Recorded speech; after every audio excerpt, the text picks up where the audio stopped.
Right now, somewhere in your day, you check your phone for a reply that hasn't come. Somewhere else, you walk into a room and instantly clock who's important and who isn't, without even trying. Somewhere else, a small comment from a stranger ruins your whole afternoon, and you don't fully know why.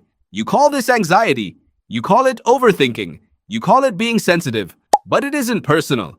It's older than personal.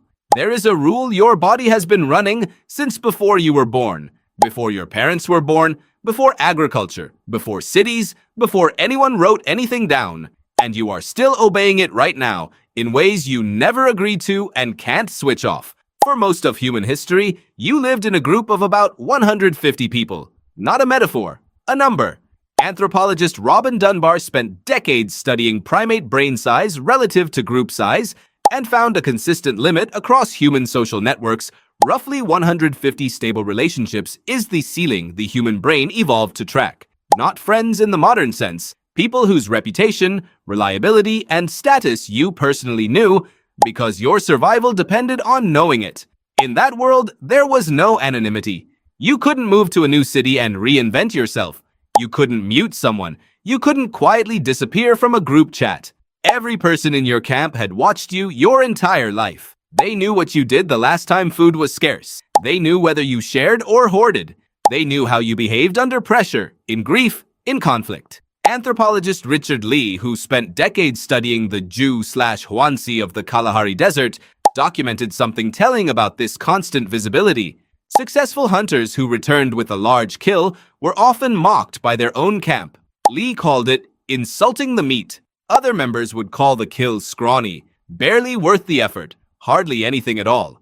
This wasn't cruelty, it was a mechanism, a way of preventing any one person from rising too far above the group and becoming a threat to its balance. That means your ancestors lived under constant low-grade social evaluation, every single day, from everyone, with real consequences. If your status fell too far, you weren't just embarrassed. You were less likely to be shared with, defended, chosen, trusted with resources during a hard season. Status wasn't vanity.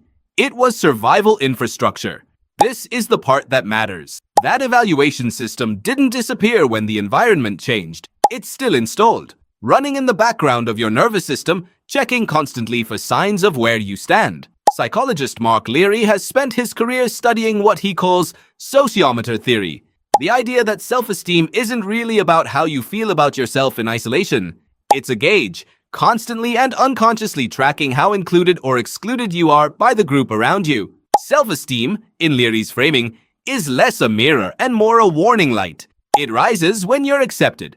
It drops, sometimes sharply, the moment you sense you're being evaluated negatively, even by strangers who will never matter to your actual life. That's why an ignored message can genuinely hurt. Not because you're weak, because your body doesn't know the difference between a stranger online and someone in the camp whose opinion once determined whether you ate this week. Neuroscientist Naomi Eisenberger demonstrated this directly. She ran a study where participants played a simple ball-tossing game inside an MRI scanner, unaware the game was rigged so that, eventually, the other players simply stopped throwing them the ball. The brain region that lit up during that exclusion, the anterior cingulate cortex, is the same region activated during physical pain. Being left out of a pointless digital game triggered real pain circuitry.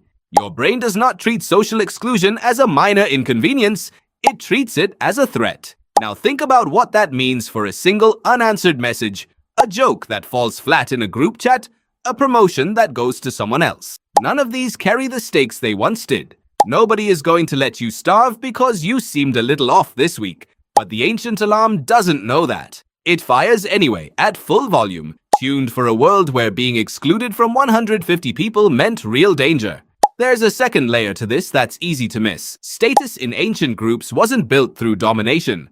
Anthropologist Christopher Bohm, studying dozens of small-scale societies, found that hunter-gatherer groups actively and collectively suppressed anyone who tried to dominate through force or intimidation. Bullies, hoarders, and self-promoters were mocked, ostracized, or in extreme cases, killed by group consensus. Bohm called this reverse dominance hierarchy, a system where the group as a whole held more power than any single individual, no matter how strong. Which means the traits that earned status weren't aggression or bragging.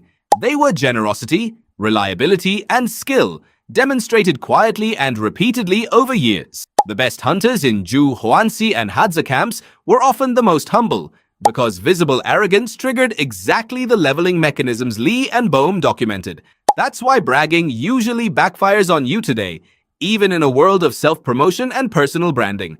Some very old part of your audience's brain flags it as a threat to group balance, even when nobody around you has ever heard of the Zhu/Huangzi or Hadza. So here's where this lands. The anxiety you feel walking into a room full of strangers. The relief you feel when someone remembers your name. The disproportionate sting of being left unread. The instinct to downplay your own achievements around certain people. None of that is a flaw in your personality. It's an ancient rule, installed over hundreds of thousands of years, still running exactly as designed, in a world it was never built for. You are not overreacting. You are executing code that once kept your ancestors alive, in an environment where the stakes have changed but the alarm system hasn't caught up. The rule isn't broken, it's just old. And it is still, right now, quietly running your body. If you made it this far, you are exactly the kind of person this channel exists for.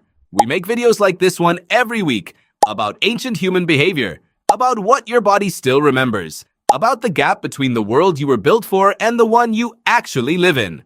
If that's something you want more of, hit subscribe.